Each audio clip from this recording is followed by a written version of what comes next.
Samajwadi party के 18,000 ऐसे लोग जिन्होंने 2019 में वोट डाला था, बिना किसी कारण के 2022 में इलेक्शन कमीशन ने वो सारे वोट डिलीट कर दिए थे। बता दें कि राहुल गांधी के बाद अखिलेश यादव, आप नेता संजय सिंह ने इलेक्शन कमीशन को घेरना शुरू कर दिया है। अखिलेश यादव ने कहा कि समाजवादी पार्टी के 18,000 ऐसे लोग जिन्होंने 2019 में वोट डाला था, 2022 में बिना किसी कारण के इलेक्शन कमीशन ने वो सारे वोट डिलीट कर दिए थे। अखिलेश यादव ने कहा कि 2022 के चुनाव में वो पूरी सूची सपा ने चुनाव आयोग को सौंपी थी, लेकिन अभी तक किसी अधिकारी के खिलाफ चुनाव आयोग ने कोई कार्रवाई नहीं की है।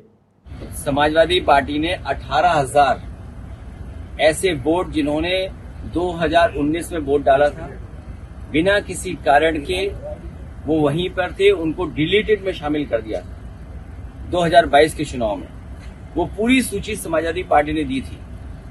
अभी तक किसी भी अधिकारी के खिलाफ कोई कार्रवाई चुनाव आयोग ने नहीं की।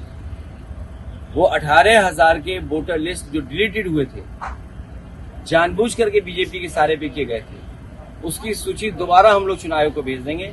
हमें उम्मीद है कि उस पर कार्रवाई होगी और जो दोषी अधिकारी है उनको सजा मिलेगी।